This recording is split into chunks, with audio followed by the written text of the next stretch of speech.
about the COVID vaccine, and even more in particular tonight, we'll make reference to its impact on our minority community. In order to have a conversation, you got to have someone else to talk to. And tonight, I am so glad to be able to have these distinguished guests here with us on the panel now. We'll have some more coming on with us later. But what I need you to do right now is I need you to share this. I want you to share it, share it, share it. And also, if you have questions and you have comments, write them in the comment box, and we're going to have someone that's going to relay some of those questions to our panel later on this evening. Again, we have some wonderful guests here with us tonight, and I'm so thankful to have you. And this is one man, I can't wait to just dig into his brain. We're so blessed to have him. He's a Lynchburg native, and I want to give him an opportunity to introduce himself and the rest of you on the panel. But I'll start with this guy right here first. Thank you, Reverend. I am honored to be here with you and the panel. I am a native Lynchburgian, and I used to go to school right around the corner at Paramount. My parents, Deems and Grace Melvin, lived in Fort Hill, and I'm just so honored to be here to share some stories about how we need to come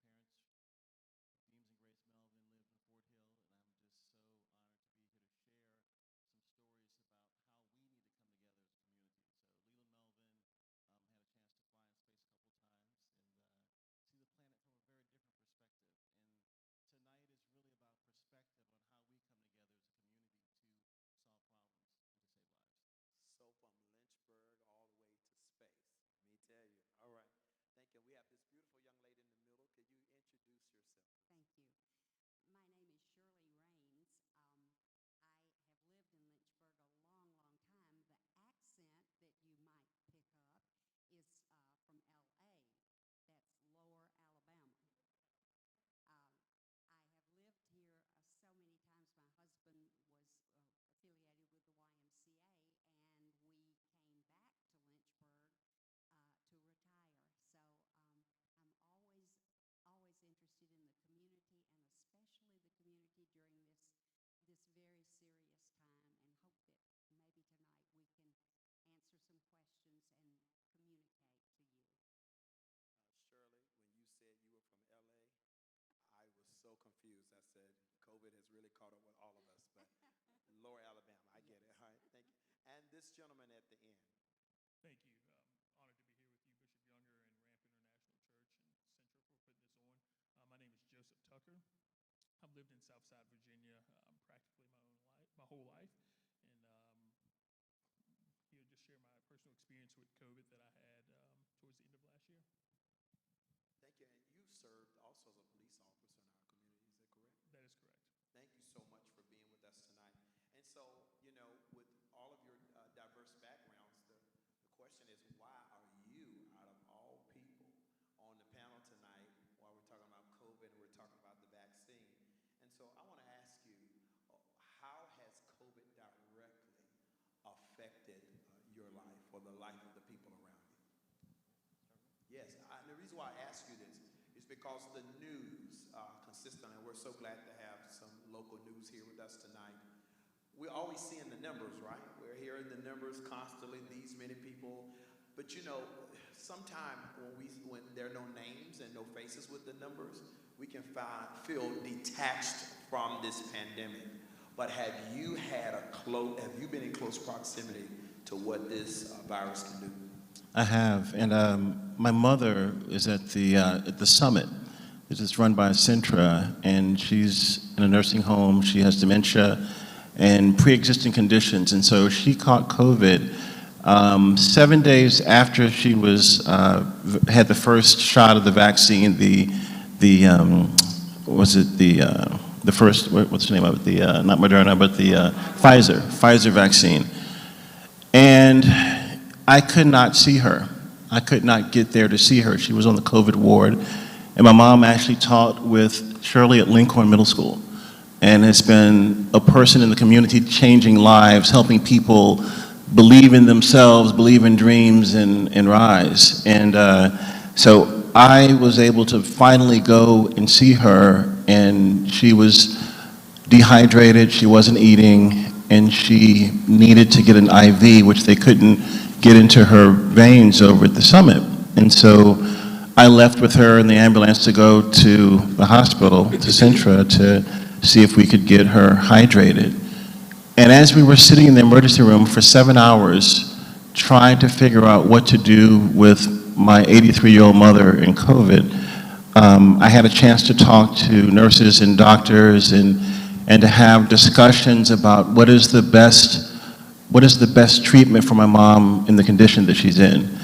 And they didn't have any beds for COVID patients. They were full. We kept talking. We talked about remdesivir. We talked about steroids. We talked about all the things that could help that I think it was Dr. Williams who had been in there since March treating patients for COVID. An angel, a person who was humble, who was hungry to find out more about my mother so he could give the right diagnosis and do the right thing so that we could bring her from this. And over the course of 7 days of her being in the hospital, after I left that night from the emergency room, I could not go back. And so I was communicating with the doctors, with the nurses, trying to figure out what the solution would be to get her healthy so that she could get back to the summit and eventually get back to seeing, my sister and I and our nieces.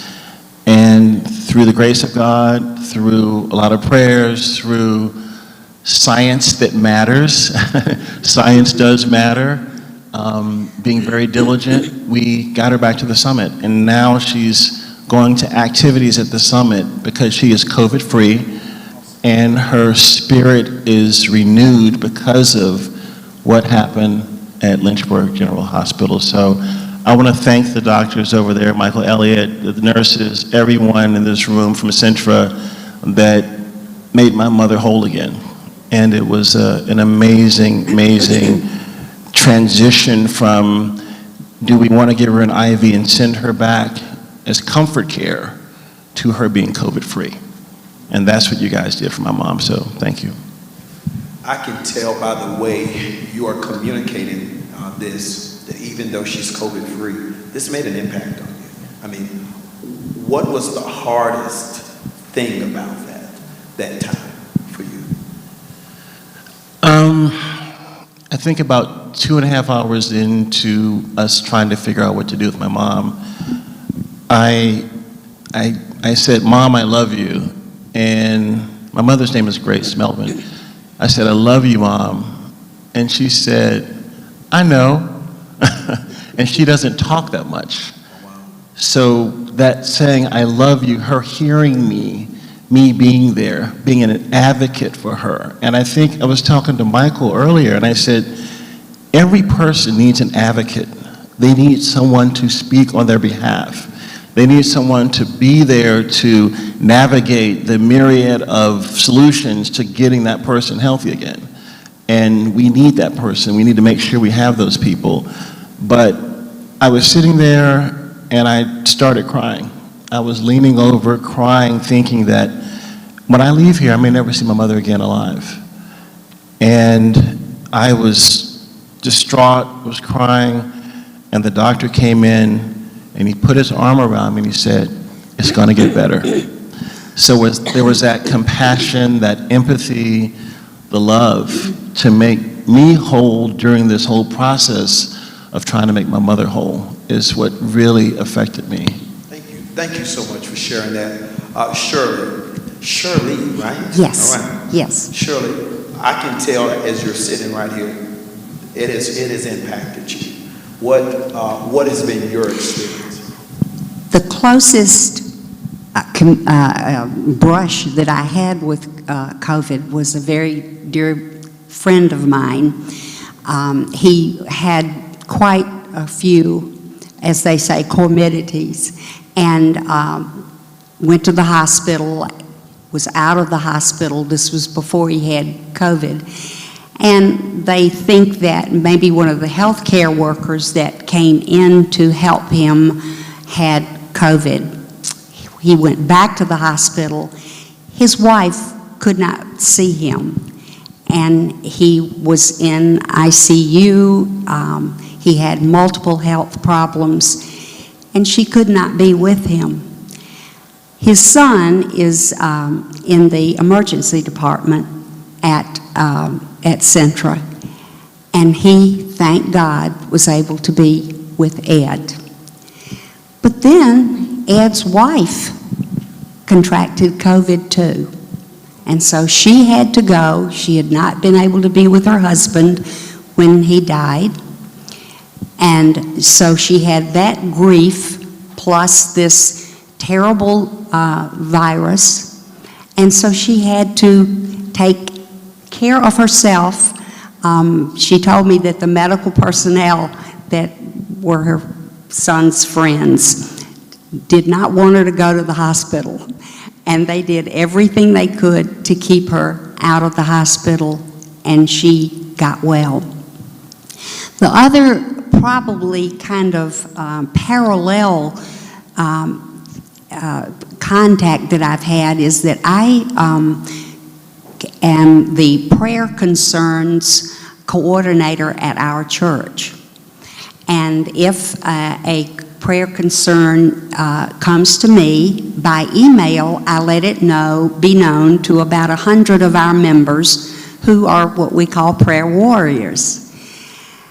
So many times we've gotten communications that a mother is an elderly mother had COVID, and she had healthcare workers who could no longer come in, so her daughter had to take care of her, and the daughter got COVID.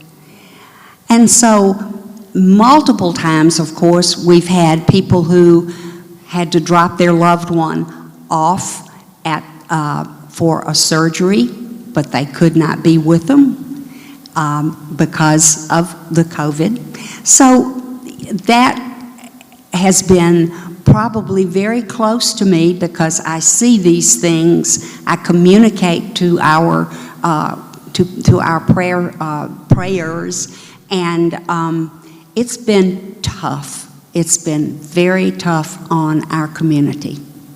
Yes, because when you have to hear these prayer requests come in on a regular basis. Yes. You know, it's, the Bible says we bear each other's burdens. Yes. And that's our burden to bear. What church do you attend, Shirley? Peakland United Methodist. Oh, okay.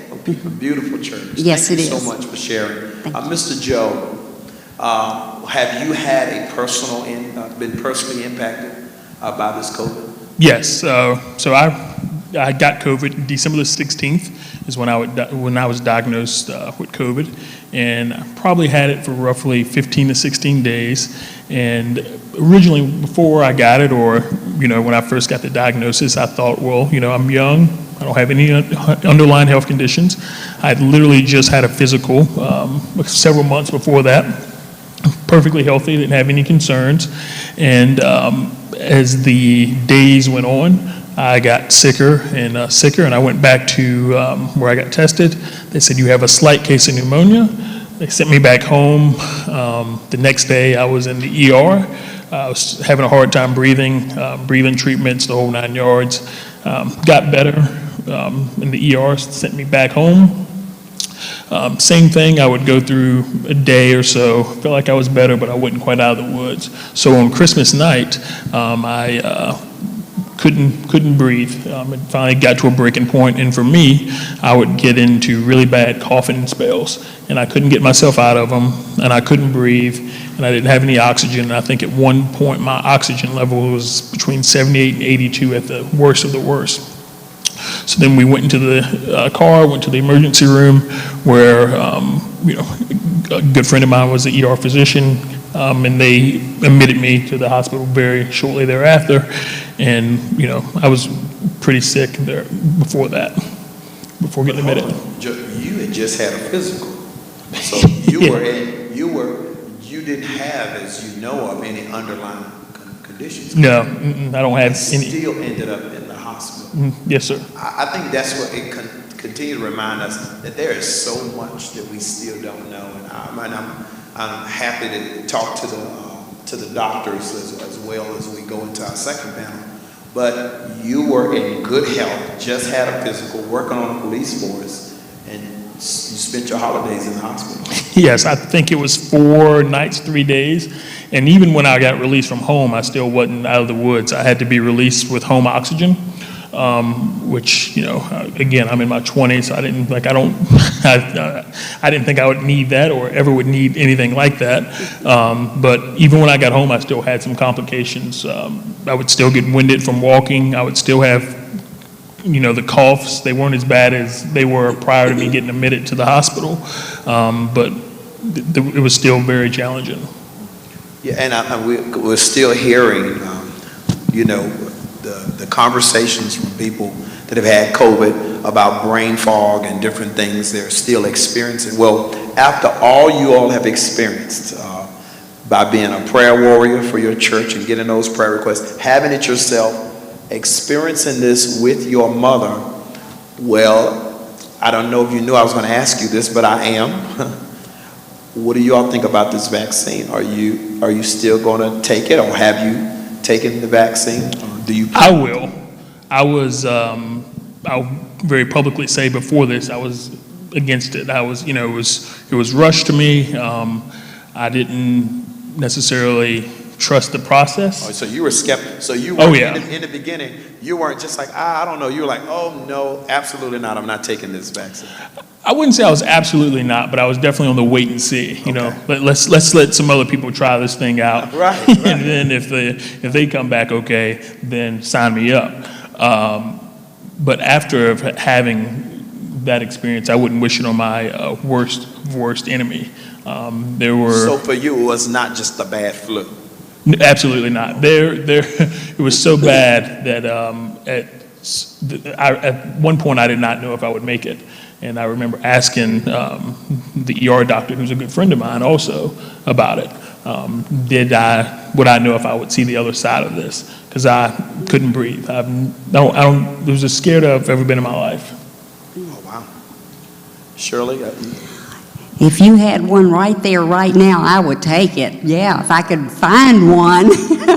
I do have an appointment, but it's quite a ways off, and that has been a problem for a lot of my friends, is scheduling vaccine shots and where can we get them, and it's been a scramble. And you go down one rabbit hole and then another to try to find a place to get them.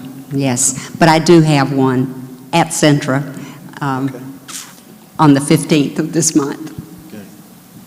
As a scientist and a man of faith, I believe in the process of peer-reviewed journals where doctors and scientists try to find the holes in the research to make sure that it's what it's supposed to be. And through that process, making these vaccines, this is something that's been going on for quite a while. This type of process, they're going to talk about this later, but just this scientific process of getting something right. And I had friends that said, well, I'm not going to take it because the vaccines were made with aborted fetuses. And I had to show them an article that came from the Pope saying that these are ethically approved by the Pope. So that's not something that you can use to say, this is why I'm not going to take the vaccine. So if you were with the needle right now, you can stick it in my arm and I would take it. You would take it? do you have He said it was approved by the Pope. But y'all know he ain't all up. Anyway, but I like what you said. You said something. You said as a man, as a scientist and a man of faith, so that means you don't see science as a contradiction of your faith. I believe, as a man of faith, I believe real, true science is actually a confirmation and affirmation of my faith. I know I have, and I like Shirley. I didn't know over at Peakland they call them prayer warriors, but we call them prayer warriors over here too. I believe in doing the natural. I believe in the supernatural, but I believe in, to experience the supernatural, we do the natural. And God does the supernatural. We do the ordinary. God does the extraordinary. And so, many of us are already taking medicine for other things, right. And we trust the science on those things. And I saw it in your eyes when you were talking about your mother. And the only reason why I considered, because I was probably in your camp in the beginning, right? You know, no vaccine, and you know, black people and vaccines in the history of the United States, you know? Tuskegee experiment. I mean, Oh, yeah. Oh, and we rehearsed this. And when people say that, it's, oh, that was years ago. But you have to realize our grandparents has rehearsed this. And we're past, and it's been passed to us. And then when the remarks come out in the beginning, oh, we need to help get this to the minority community first. And it's like, oh, no, you're not. Y'all take it first. That's a real thing. But my thing was my grandmother. I moved my grandmother here 8 years ago in the house with me at 80 years old. And so she's 88. And we all take turns in being with her. She's watching online tonight. She's still very keen. But I didn't want anything to keep me from being with her, and I didn't want to make her sick. Well, however, for December, I was at our church in Brazil, and I got the dreadful phone call that COVID had hit my entire home, and my mother and my grandmother ended up in the hospital on oxygen during Christmas. And my biggest challenge for me was isolation. I had a medical doctor, there's a friend of mine, he said, and I was like, oh, I'm gonna get on a first plane. I gotta get back. Oh, you know, I'm a man of faith, but I need to get there. And he told me, Dr. Adam Stevens, he told me, he says, whatever you're gonna do from Lynchburg, you can do from there, because you can't come in this hospital. And at that moment, no matter what you had given me so I could go in that hospital, I would have went in. I mean, my mother was on one floor and my grandmother was on another floor. They spent Christmas in the same hospital and still could not see each other. So that, and I already see what we do as a people, how we risk our lives just to be together. You know, we were created for relationship and community. And I think what we see with people sometimes, they're communicating with their actions that I would rather, die together than live alone. And I think what we're doing with the vaccine, if I'm going to take it, because I'm going to be convinced either way tonight, is saying let's live together and let's do what we need to do. So all of you all are willing to take the vaccine. Yes. Okay. So what are you gonna say, Joe, to your friends that may still be in the other side of the camp? What if you had a platform with them right now, and you do, what are you going to tell them, those who are still skeptical and said, I don't know, Joe? I think, we trust the science for everything else, right? I'm a big Apple product guy, and we trust the science for Apple, and we trust the science for the new gaming consoles and all the other things. I think this is one of the things where we just have to trust the process. We have to trust the science. We have to trust, unfortunately, we have to trust the process with this. I know for me, it was a wake-up call, and not only me, but I know several of my friends have reached out and said, we heard and saw how sick you were, and again, perfectly healthy. That is definitely, I don't want to be like that. So potentially, I think I may do this. And that's what I would tell them. As quick as I got sick, and it happened like that when it was really bad, to not go through that for yourself. So that's what I would tell people. Thank you. Shirley, what would you tell those who are listening right there? Well, I'm like your grandmother. I'm in my 80s. But this isn't the way I want to go, okay? So I'm going to take a vaccine, and I would tell them just exactly what these gentlemen have said. We trust, and that was a wonderful analogy, we trust in our devices that we have and all the communications that we do, and so why wouldn't we trust this? And I was just reading today or yesterday about the history of the vaccine. I mean, it's been in the works for years, and so it's not something that was just pulled together in a few days. So we should trust it. We should trust it. Shirley, you're a good-looking 80-something. I'm sorry? Did you say you're 80-something years old? I sure am. I'm 83 good-looking, years old. Shirley. And we want you to stay with us as long as you want it's to. It's that LA living. Right. What are you going to say, astronaut, to us? What are you going to speak to us about?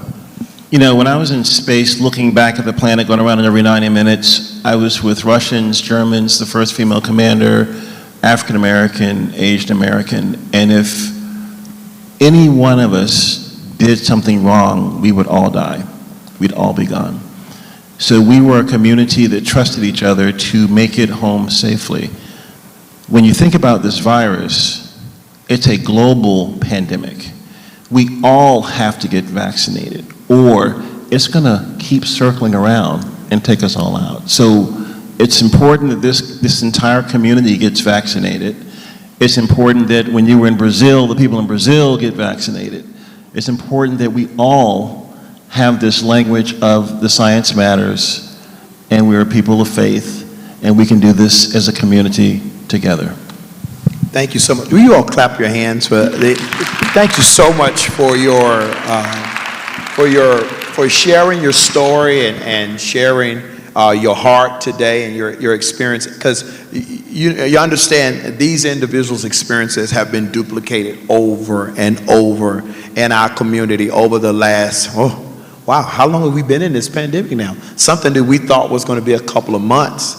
Now it's over a year, and we're still here. And so this conversation is very important, and I want to thank you guys for sharing. We have a few more people that's virtually going to share their story with us, and so if you take a moment and look at the screen, and we're going to get a chance to hear them, and then we'll come back with our second panel.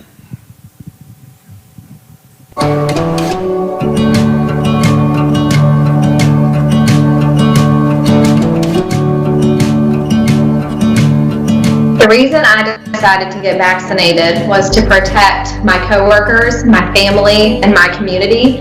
I have seen the impact that COVID has had on our community and our patient population. And as a leader at Centra, I wanted to fulfill my role and to support our patients by protecting myself and protect our patient population. I think it's very important to get awareness out there and to say, hey, how cool is science that we can protect ourselves from the pandemic? I feel very strongly about it, and I want to encourage as many people out there as possible to get vaccinated as well to protect themselves.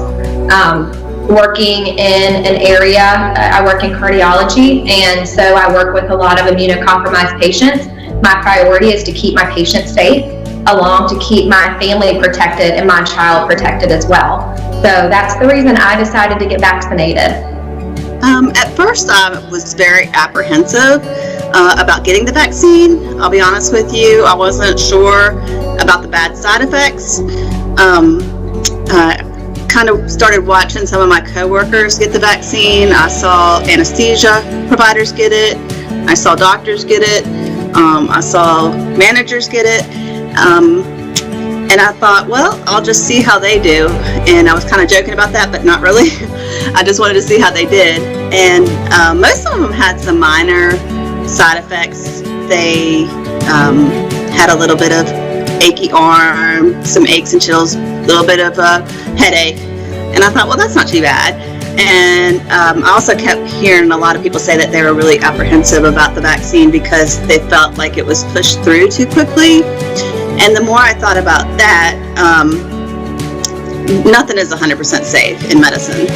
There's always going to be those people that react differently to things based on how their body is, and it's just never going to be 100%. Vaccines have been around for hundreds of years, and back when they were first invented with smallpox, there was nowhere near the technology what we have today. So that made me feel better as well, just thinking about that. The more I became to where I felt like I might want to go ahead and get the vaccine, I went ahead and just started looking at some questions and answers online, and that made me feel a lot better about reading the different answers that people had to the questions about the vaccine. But overall, the number one reason that I decided to get the vaccine is I felt like right now things are getting worse instead of better, and something had to give. And so I felt like the more people people that got vaccinated, if I could do my part, that it would just lessen the impact. Eventually it's going to lessen the impact, and that's really why I decided to get the vaccine. I was on the fence in terms of getting the vaccine from the very start. I had a lot of questions.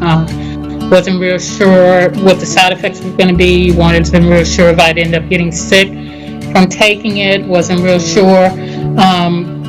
Just pretty basically the general questions I guess everybody has. You know, was I going to have a side effect that made me sick? Was I going to have some weirdo thing where I ended up shaking?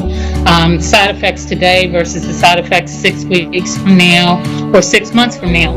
And I asked a lot of doctors and nurses around here what their thought processes were. And they told me, you know, I don't want to sway you one way or the other, you know, but we talked about it. And I decided to go ahead and get the vaccine more so after having to work up on VAU and pulmonary and seeing a lot of people up there that were just really sick. People that, you know, are really sick, and how it affected them and how it affected the staff up there that was working with them. And I just didn't want to be someone who was potentially spreading that to my coworkers who have small children, or my elderly relatives, or, you know, my friends and coworkers. I just didn't want to be a part of it, and I thought the vaccine was the easiest way to take care of that, regardless of whether the side effects are going to be small or whether the side effects are going to be large or whatever. I just thought it was the safest way for me to go.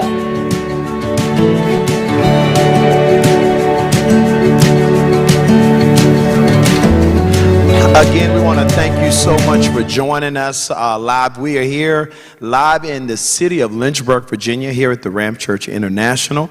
My name is Bishop S.Y. Younger, and I want to thank you for joining us here tonight as we partner with Centra to have this very important conversation concerning the COVID vaccine and the minority community. And it's so wonderful to have these great distinguished individuals from the medical field with us tonight to have this great discussion. I want to give them an opportunity to introduce themselves. We have Dr. Agard here. Will you introduce yourself and tell us something about you? Sure. Well, first of all, thank you for having us. My name's Winifred Agard, and I'm an emergency physician. I've been here at Centra for the past 13 years and have worked in our various emergency departments in that time. I live here with my husband and my two kids. I have a 17-year-old and a 19-year-old who have all been affected by the pandemic. So I'm very happy to be here. Thank you. Good evening. Good evening. Good evening. I'm translating for him. He is saying good evening. It may be a button on. Okay, there it is. There we go. And he's a doctor, so all of us have our strengths. I understand. I'm just kidding. That's right. Get me off. Good evening. My name is Michael Elliott. I have the privilege of serving as one of the senior executives over at Centra Health, and I'm also a pharmacist. And I'm deeply, deeply appreciative of being able to be here tonight. I've seen the worst of COVID amongst friends, amongst family, amongst people we get to take care of over at Centra.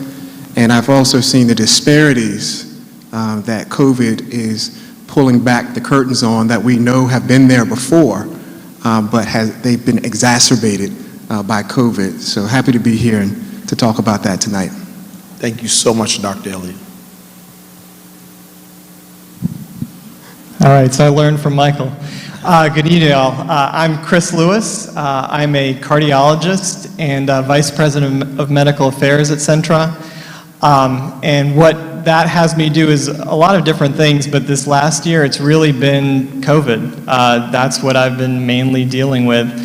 So although I'm a heart doctor technically, I've been spending a lot of time being more of a virus doctor and learned a lot with that. And my role has been to try and figure out how to keep folks safe and protected, whether it's folks working on the front line like Dr. Agard, or our patients or caregivers on the wards, but also the community as well. And it's been a very long road.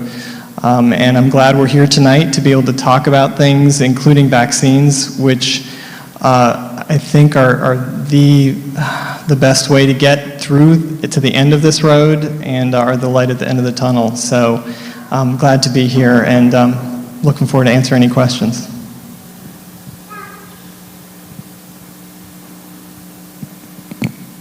Is working? Yes. Hi there. My name is Carrie Green. I am a nurse at Centra. I work in the medical intensive care and now the versatile acuity unit, which is a unit that has been set up specifically for treating patients that have illnesses such as COVID. I have been on the front line with COVID patients in the intensive care setting since March of last year. I have seen the worst of the sick patients, and I am thankful to be here tonight to talk about what we can do as a community to help put a stop to this. Thank you so much, and especially with your busy schedules and the demand that's already on you, I thank you for seeing the importance of being here with us tonight. So many of you I'm watching that you're watching online with us.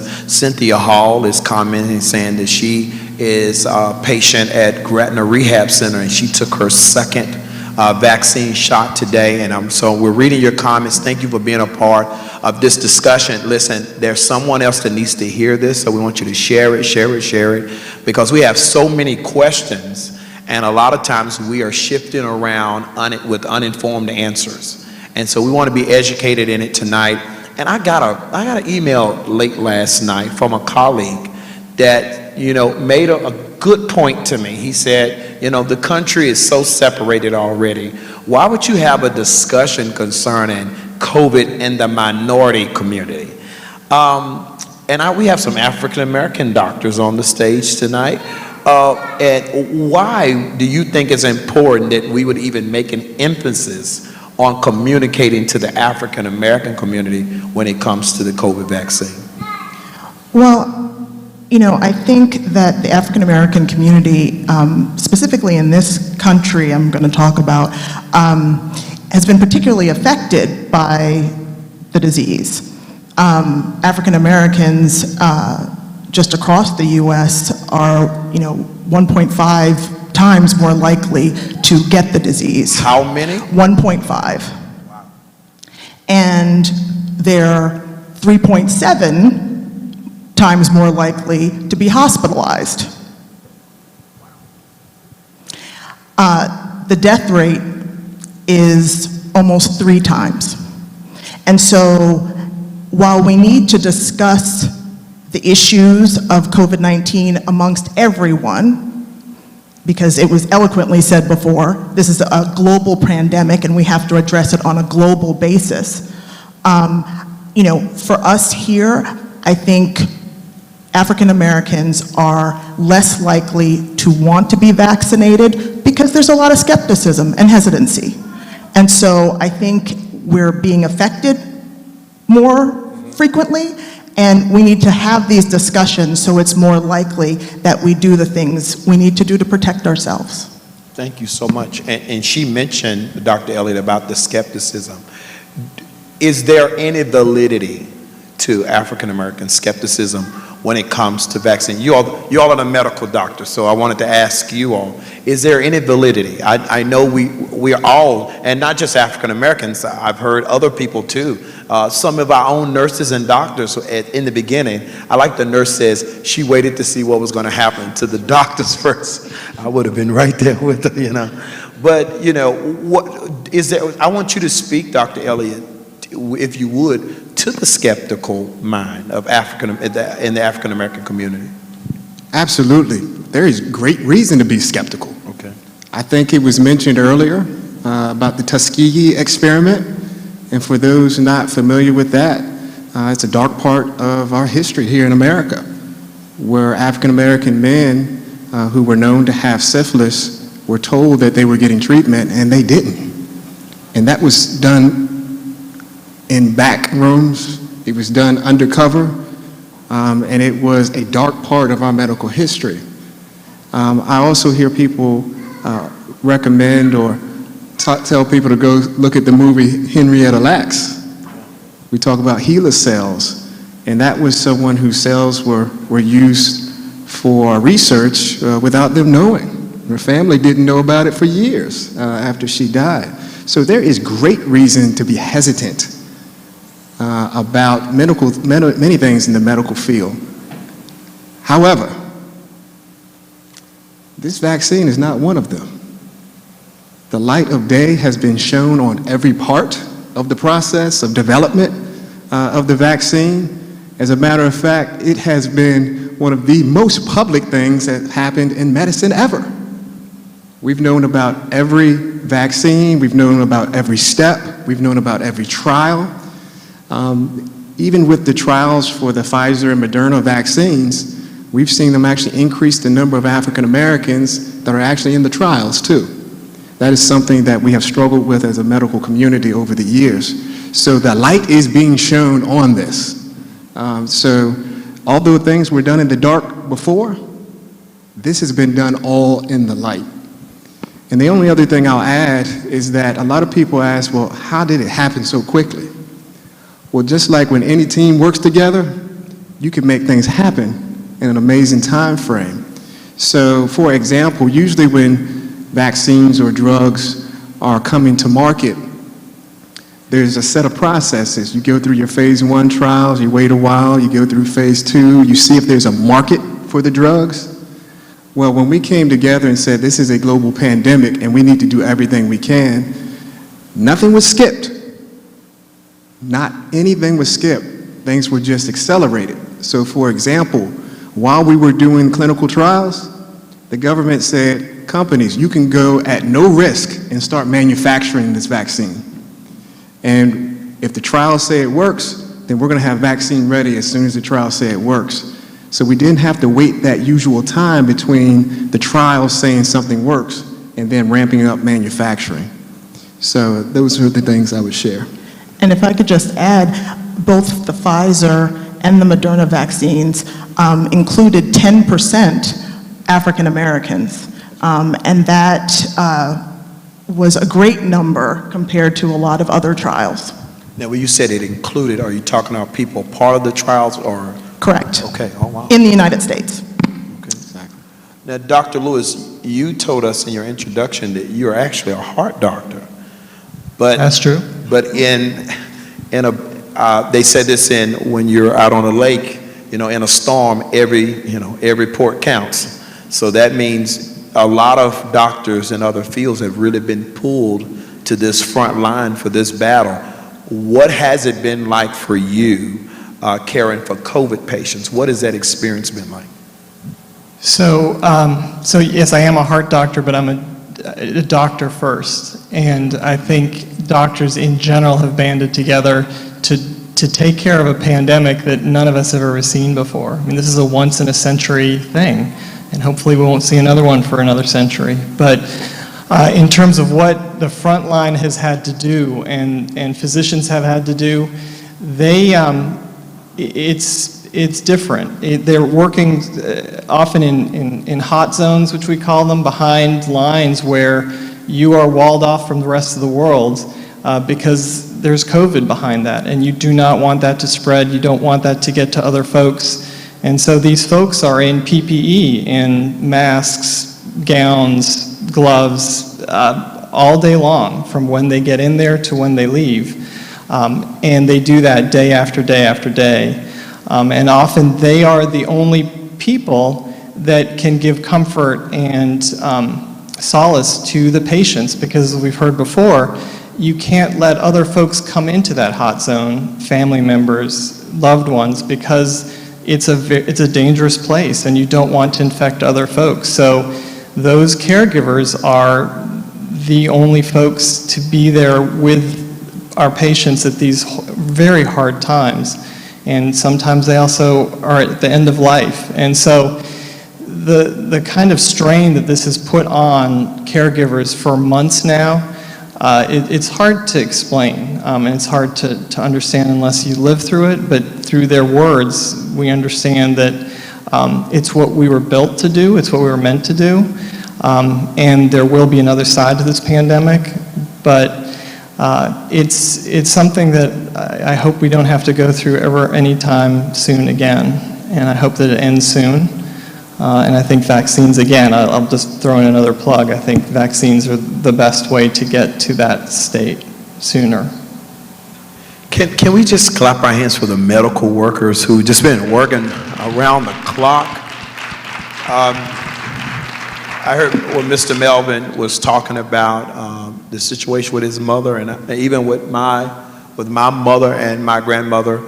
There's a young lady who works in the medical field in our church. She's a nurse, Amanda Shields, and she sent me a picture one night while she was at work, and what she looked like was Mr. Melvin's uniform for space. I mean, how wrapped up and she is, her whole shift.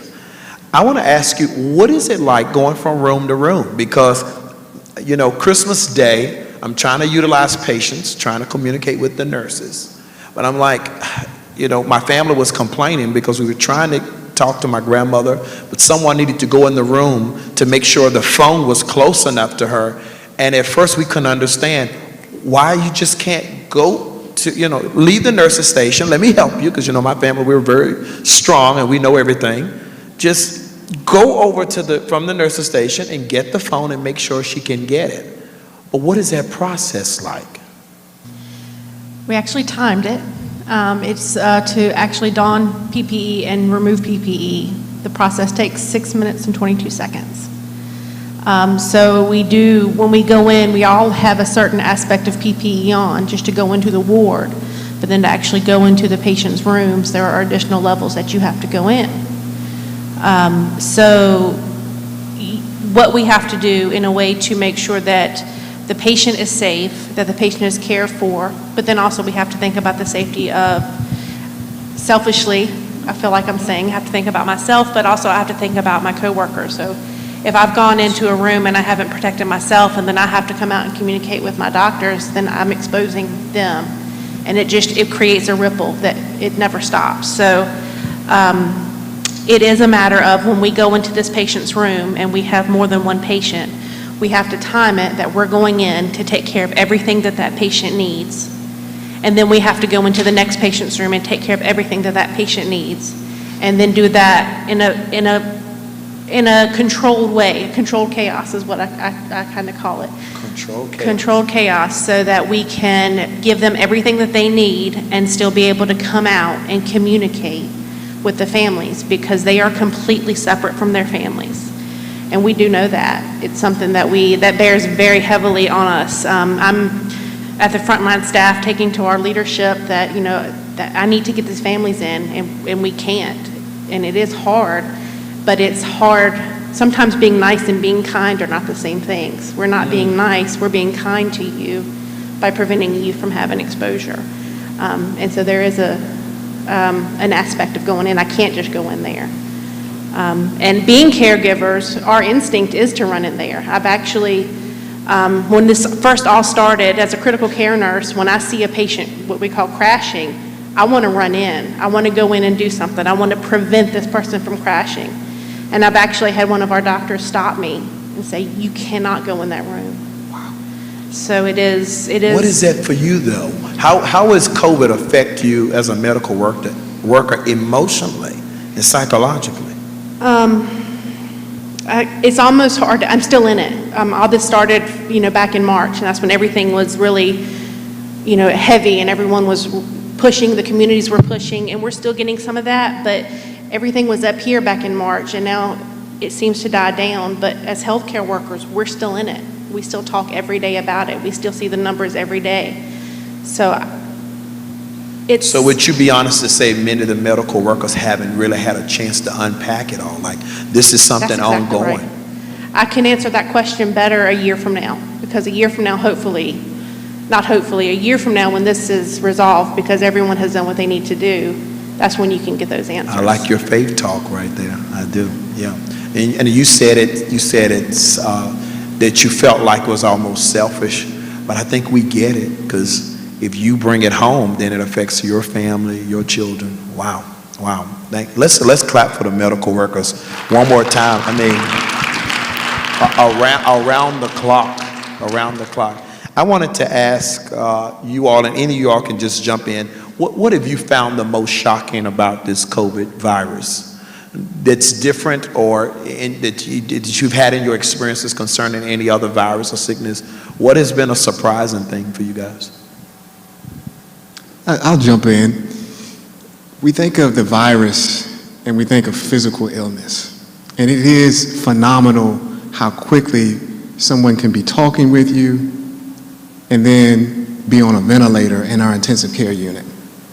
This disease attacks sometimes very quickly, and that is shocking in itself. But one of the other shocking pieces to this is the non-physical things, the emotional toll. When you think you've been exposed to someone with COVID, everyone deals with it differently, and people can have extreme reactions to that. When you've actually contracted COVID, the impact to you and your family, your loved ones, if you can imagine what some of our caregivers go through, some of our nurses and doctors, respiratory therapists, when they go home, many of us don't just have children and spouses at home. A lot of us are caring for our parents and grandparents as well. And so the idea that you may, by trying to do the very best for folks, that you may harm your grandmother or mother or grandfather or father. So these deep emotional issues that are there that are not physically related. They're mental and spiritual at times as well. So that's been the most shocking thing to me. And Carrie mentioned sort of still being in it. You know, we're just coming out of the highest number of hospitalizations in our Lynchburg region that we've had since last year by multiples. And so our caregivers are still at it day after Dr. day. Elliott, wasn't it you that told me that at one time most of a great number of the hospital beds at our local hospital were COVID patients? About a third. Wow. About a third of the overall beds at one point. So, yeah, that's been the most shocking thing to me, that we can't just think about this as a physical disease. It impacts all sorts of parts of our community, emotionally, spiritually, financially, equity-wise, you name it. How many in the audience, and maybe you all are watching online, how many of y'all were separated from your family this year for Thanksgiving and Christmas? Like that, that was robbing from me. I felt like something was stolen from me. Even though it gets on my nerves, like Christmas, like after I'm the one that gets the plate, and then I sit, and when it gets too many, I start like, all right, see you all later. I didn't even have that option this year. I will say something that I was pleasantly surprised by. My family and extended family has been very strict. We really follow guidelines. We've stayed home, when we're not at work and that sort of thing. But it was surprising to me. We have a weekly family phone call that involves about 15 people. And throughout this entire pandemic, every Thursday at 7:30, no matter what I'm doing, unless I'm at work, I join the family phone call. And if anything, that's made us closer in a way. We had our Thanksgiving where, my personal family made a meal and everyone else did as well, and we shared it by Zoom, and we had dessert by Zoom. And separation, physical separation, has not separated us emotionally. And so we've been there to support each other no matter what. And I consider that a hopeful thing. And I've just seen an evolution from the beginning of COVID to how people handle it to now. When COVID first came in the region, if someone got coronavirus, they didn't tell it, You're like, shh, I have coronavirus, don't tell anybody. But now people make whole Facebook posts and status. Pray for me, I have coronavirus, and I see the shift, and I want to ask you all, do you all see the shift of going from anti-vaccine to, because so many people are being touched by it, do you all see a transition or shift of people who actually wanted the vaccine now? Yeah, so I would say yes, and I think some of it is the time factor. It is that, wait, we've seen some people go through this now. I mean, in Virginia just alone, we've had over 500,000 doses given, and nationally we're talking millions and millions, and things are going pretty well. I mean, I've gotten vaccinated, Michael, we've all gotten vaccinated. We're sitting here, we're doing okay. And you see your friends get it. And frankly, at the hospital, it's frankly the physicians that were the first ones that were lining up, banging on the door saying, we want this. They looked at the science we talked about, and they saw what this does to people. They were the first ones that wanted it. And so once they got it, you had other staff members saying, hey, you know, did you get it? And doctors will say, yeah, and we'll explain why. And so that then spreads further, and then so other folks get it. And I think the more people see that their friends, trusted colleagues get it, that then spreads. And so the hope is that that will also happen outside of our walls and into the community as more and more people see it being given and folks doing okay with it. And that's one side, and the other side is, again, this pandemic is continuing. And we, you know, I don't think anybody in this room probably doesn't know somebody who had COVID and probably got pretty sick with it. And the more we see that, you see strapping 20-some-year-old police officers get COVID and get sick. And when you see that, you realize this can get anybody. And I think that really gets folks to getting on board with, yeah, let's vaccinate everybody and get them protected.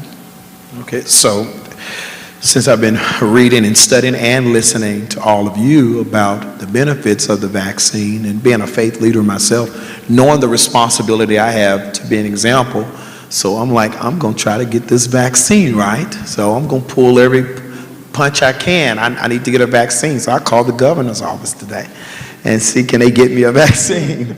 Well, this is what I found out, and I thank my friend Deputy Hackett, who works for Governor Northam's office, and also Dr. Underwood, who works for diversity and inclusion for our state. They said 2 weeks ago, now just a couple of weeks ago, we were ranking almost number 50 in vaccinations. But now, after a week of ranking last in the country for vaccine supply usage, Virginia is nearly now in the top 10. Almost 82% of first doses have been administered and about 800,000 shots. But what has not changed about that is that there is a demand and not a supply.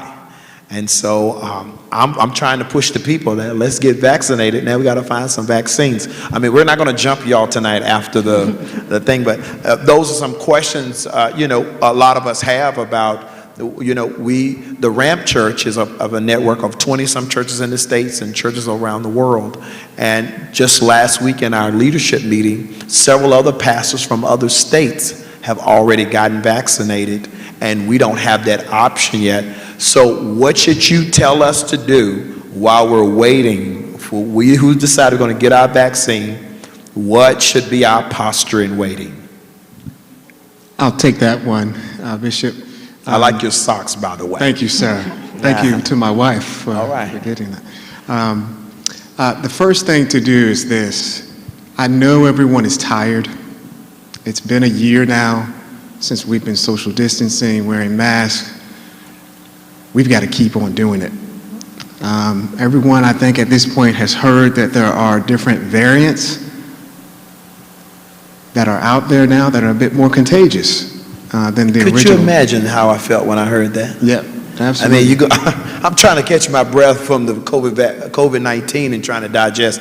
Then you all come out and tell me, hey, it's some more mutations out here. I was like, oh, great. That's right. And I know Super Bowl Sunday is coming up. Mm-hmm. But I can tell you, after every holiday since last year, we see the number of cases go up in the community.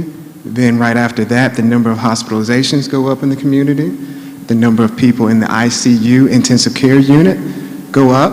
And we see the number of deaths go up. So now is not the time to relax, especially when we've got the vaccines now. And it is going to take some time to get them out to everyone who wants them, but don't give up now. Do not be one of the people that we see end up in the hospital saying, I wish. I wish I had worn my mask. I wish I had socially distanced. I wish I hadn't gone to that Super Bowl party and gotten too close. Don't be one of those people. Hold on a bit longer. Now, that's the first thing. The second thing is we are trying to drum up and get people to make a personal decision to get the vaccine, but there's not a whole lot of vaccine to go around. It surely is not enough for everyone who wants one, but we still want to have these conversations so that when you do get access, there's no question. We don't want you sitting on the fence. We want you to be able to have all the information to make a decisive decision when you do get access. So the current ways to get access right now, in the state of Virginia, the Virginia Department of Health has tasked each health district. So we all have a health department in the 35 health districts across the state. And they have a tough job right now because they're supposed to figure out how to allocate those doses within the health district. Each health district is given enough vaccine each week based on the percentage of the population that they represent for the state of Virginia. So the Central Virginia Health District, which we sit in right here, gets 3,000 doses per week. 3,000 doses per week. Our population is about 260,000 people in Central Virginia Health District. So it's going to take some time. However, there are an army of vaccinators out there between primary care offices, pharmacies, federally qualified health centers, you name it, there's an army and they're just waiting for vaccine. So first, if you have a primary care provider, either go to their website or give them a call and see where they stand right now or what their plans will be to vaccinate. They most likely don't have vaccine right now, but get ready, understand what to do when they do. Secondly, you can contact the Central Virginia Health District. You can go to their webpage through the Virginia Department of Health, and you can get on a list as well to make sure that it's documented that you want to get the vaccine. Oh, so you can get on a list. You can get on a list. Even before the vaccine is, the supply is there, you can already be in queue, right? Yes, you can. And that list puts you down and saying, I want to get the vaccine. Now, it might be weeks or maybe even months before you can. And that reason is because, once again, limited supply of vaccine, and the state has outlined in a priority fashion who should get the vaccine. But even with those priorities, there's not even close to enough vaccine right now. So be ready, be diligent, but also be patient. Thank you so much. And I want to thank all of you who are watching online, giving us good feedback all the way. Bishop Freddie Washington, and you and your church are watching, and Cape Town, South Africa. You said this conversation is good for you guys. Ruth Toms and Pastor Sykes, thank you so much for joining us. We just have a few questions we did get online, and we want to ask you all. We do a little lightning round. Delisa Rogers is our church administrator, but she's also a speech pathologist in our city. And Delisa, I think you've already gotten the vaccine, correct?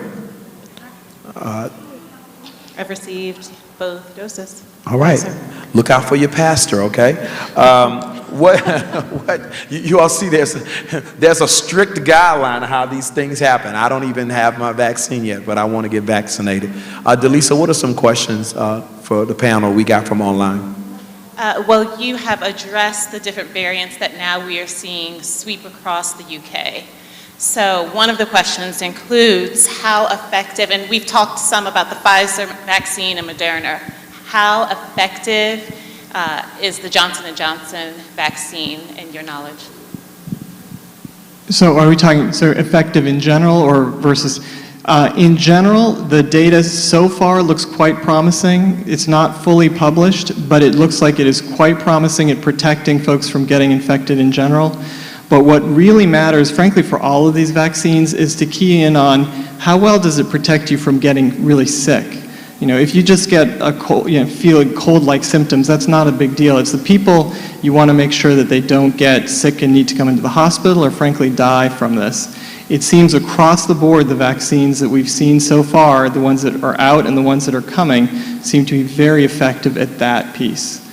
There's some maybe variation about protecting you fully, but in terms of the real important stuff, they're all very good so far. So, Dr. Lewis, that's a question we've been having.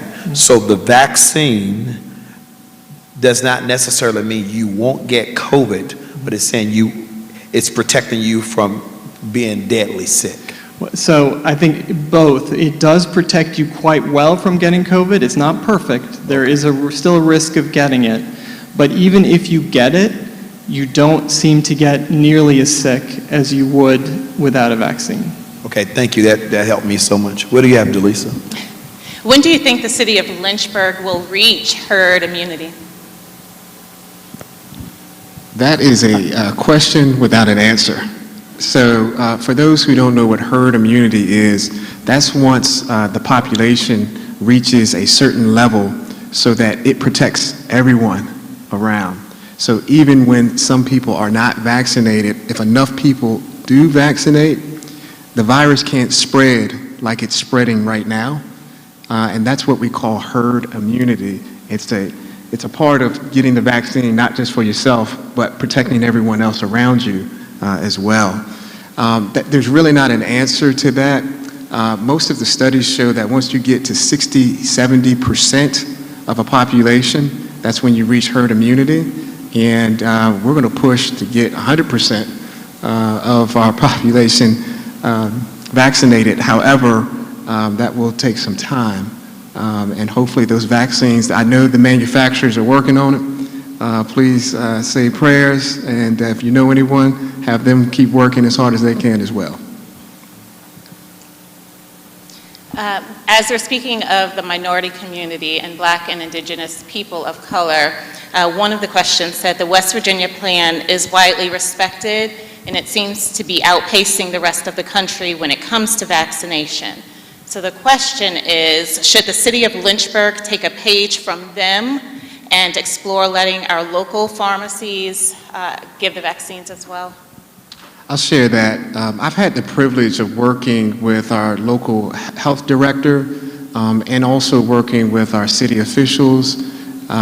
So I want to mention just a couple of things that are going on. First, there is a collaboration that has started over the last several weeks that is going to take us light years into the future once enough vaccine does become available.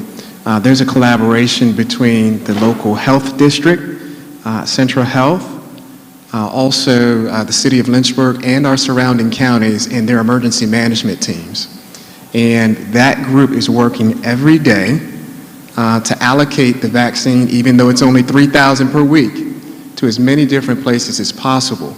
That includes pharmacies. So there are some pharmacies who do have small amounts of vaccine. What we wanted to do is build an army of vaccinators so that when we do get a flood of vaccine, then we've got hundreds of places where people can get it. We also, however, are working on what they'll call a community or mass vaccination site, a place where we can do 2,000 to 3,000 vaccinations per day. Once again, we have to have the vaccine to do it. But we are working those plans at this point with the counties and the city. And I can tell you, once we get enough vaccine, not only will we be able to get it out to the army of vaccinators, we will have a mass vaccination site as well that can do 2,000 to 3,000 vaccinations per day. That's great. This question kind of has a number of parts to it. So we spoke about Black and Indigenous people of color being more predisposed to COVID and dying at a higher rate. So what, if anything, can this community do to lessen the risk besides the vaccine, in addition to social distancing and wearing masks? Is there anything else to lessen your predisposal to getting COVID-19, and is the vaccine the only source? And then I'll ask the second part to that question. Well, it seems like you lined it up, everything, articulated the question. Go ahead. Yeah, so it is the best we know to protect against COVID across all races is the safety behaviors we've done essentially from the very beginning of distancing, masking, hand washing. What was true in the beginning is still true. We've unfortunately not, in terms of therapeutics and drugs to help treat COVID, we found a couple that are really good, and in particular steroids and remdesivir, and that has helped, has seemed to decrease the death rate some, has gotten people healthier and out of the hospital sooner. However, just the core basic safety behaviors still is the main way we've seen to prevent spread. And then if you add in the vaccines, those two things together really are going to be the key in the coming months to really get this under control. Very good. And then just the last question, you guys have answered many of the questions that have already come through. But after receiving both doses of the vaccine, can an individual still get COVID? I'll answer that. So it's a really good question because I've received both doses of vaccine now. So if someone with COVID is in my face and sneezes in my face, guess what? That virus is going to get into my body. I have COVID. But with the vaccine, my body is immediately able to recognize COVID and attack it. So I may not have any symptoms at all, or I might just have some mild symptoms as my body fights it off. So can you get COVID once you've had the vaccine? Yes. But our immune system attacks it so aggressively once you've had the vaccine that I may not have any symptoms at all. And certainly that means that it's less likely for me to spread it to someone else as well. Right. And so I'll just add to that. So if you look at the Pfizer and Moderna trials, you're really essentially, the easiest way is you're 20 times more protected than if you didn't have the vaccine. So when they talk about 95% protection, that is really good protection. That's on par and better than any other vaccine we've developed for any other disease, and beyond, frankly, what folks were even hoping for. You know, they were looking for maybe 50% protection, 60%, and they got all the way to mid-90s. And so can you get it? Yes, you still can, and that's why for one part, we still do wear masks. If you see us around, we will still be wearing masks in the community. And that is both to protect ourselves as we get COVID under control, but then I think Michael was also alluding to, there is a slight chance that we potentially could get COVID and not get sick from it, but still be able to transmit it. We don't know that for sure yet. We're hopeful and I think cautiously optimistic that that doesn't happen, that if you're protected with a vaccine, you won't be a spreader. But until we know that for sure, we have to protect other folks who haven't gotten a vaccine yet, and that's why we continue to mask and do all the safety behaviors. This question comes, I'm sorry. I was just going to say that, you know, I think it's very boring at this point to continue to talk about masking and hand washing and social distancing, but those things that were true at the very beginning are still true now, and they're going to be true for the foreseeable future until we get things completely under control. And so we just have to do those same things that Dr. Fauci and everyone else has been saying. You know, it's very important. This is a very unique question, came from Sao Paulo. And this question is, if you take the first dose from one brand and the second dose from that same brand is not available, is it okay to take the second brand, the second dose from a different brand? So we're dealing with two different brands, and I know, and then the question has been coming up, which one is better? But can they be mixed in first and second dose? Right, so the two available currently, and it makes it a bit easier if we just come down on that, is Pfizer and Moderna, right? They are both mRNA vaccines. They are very similar. Their packaging is a little bit different, but the mRNA, the real business end, the important part of that is exactly identical between the two. So it is the case because all the trial data we have, all the information we know, had people take Pfizer once and then take it again, or take Moderna once and take it again. So we know what that does. The CDC has said by recommendation that they were recommending strongly that if you can, keep doing that. If you get Pfizer first, get it the second time. They do say, though, in circumstances where that is not possible, so for example, if you took Pfizer and the only thing you have available to you is Moderna the second time around, then it is okay to take that. It's not the preferred way, but it is okay and very likely will be just as effective. We just don't have the proof because we don't have the studies on it. But from understanding how they work, what they do in your body, it really should be very, very similar and protect you just as well. Well, is there anyone specifically who should not take the vaccine? If someone who is allergic to maybe the flu vaccine, is there any particular demographic of people that you as a medical doctor would say is best for them not just stay socially distant?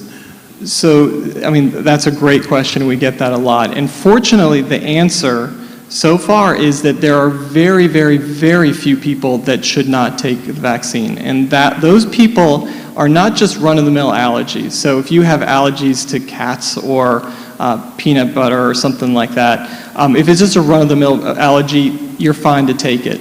The people that we sort of worry about are folks who anaphylax. That is a severe allergic reaction where you can't breathe, your throat closes, your blood pressure can drop, and you get super sick. There have been some cases of that, very, very rarely to these vaccines. If you have had that kind of a reaction to another vaccine or any sort of drug that has been injected or put in your IV, you need to be very careful, and those folks really shouldn't be getting it. But if you have allergies that are more standard, you absolutely can take the vaccines. And then there are all sorts of different categories of folks. They say, well, what if you have comorbidities, say high blood pressure or diabetes? Clearly, those folks, frankly, are even more important. It's more important for you to take the vaccine because you're at higher risk to get COVID. And so, across the board, all of these other conditions, it generally is safer to get the vaccine than be at risk for getting COVID. So, fortunately, this is a good vaccine for almost everybody. Thank you so much, Dr. Lewis. And we're wrapping up. One last question that came online from Takia Johnson. She says, I'm breastfeeding. Is it safe for me to take the vaccine? So the American College of Obstetrics and Gynecology, which are the experts on this sort of thing, they've weighed in on both breastfeeding as well as pregnancy, frankly. And they say that you should not withhold the vaccine from either lactating and breastfeeding women or pregnant women. It should be a conversation. You certainly should talk to your doctor about it. But those populations, especially pregnant women, because pregnancy and COVID, you are higher risk if you are pregnant and you get COVID. So those are folks you actually really want to protect extra much. So you should have a conversation with your doctor, but in general, those are not contraindications to getting the vaccine as well. Thank you so much. Let us clap our hands for our panelists on both panels tonight, sharing their stories, their experience, and educating us concerning COVID-19 and this vaccination. And I know the questions are still coming online, and this is a conversation that will continue on. And I want to thank the local news for being here tonight. I want to thank the media ministry of the Ramp Church. Thank you so much for making this available to be aired all around the world tonight. And to those frontline workers, those nurses and those doctors, those ambulance drivers, those individuals who work around the clock to make Lynchburg a better place and to take care of our family members when we could not touch them, and was family to my family during the holidays when we couldn't even touch or communicate with them, and to the people like Shirley, who they've been on the front line during this whole pandemic as prayer warriors and being there to console and love on and pray for those individuals. And we want to take a moment and thank Centra for partnering with us tonight. Thank you. Centra is a part of our community. And we're so blessed to have them. Tonight is Wednesday, and this is usually, and some of you tuned in because you thought it was Bible study here at the Ramp Church, but instead tonight we had this very important discussion. And so tonight as we finish, we are that are part of the faith community, we'll close out in prayer. And you all that don't care to pray, you can log out, but we're going to take a moment and pray as we dismiss tonight. Father, we just thank you so much for tonight. We thank you for life, health, and strength. We thank you that every gift that we have, every ability, talent, and skill, it comes from you. And we acknowledge you that in the fact that nothing happens by chance or by accident. And although a pandemic took place and many of us were taken off guard, you weren't. When we see you, Lord, we don't see you pacing back and forth. You're not nervous. You're not anxious. You're seated on the throne. That means you have all things in control. Father, help us to walk out these days according to your word, your will, and your plan. Help us to be sensitive. Help us, Lord God, to be intentional in our actions as we protect one another and as we cover our brothers and our sisters. Lord, we pray for the medical community. We pray for the scientists. Lord, you're omniscient. You're all-knowing. And so I'm asking you to give them a deposit and an impartation of information that will help advance, Lord God, the recovery from this pandemic. We pray strength for them and recovery and protection for their families. Lord, as we go in the days ahead, Lord God, I'm asking you to go before us. Make every crooked way straight, exalt every valley, cause every mountain to be made low to give us access to a better future.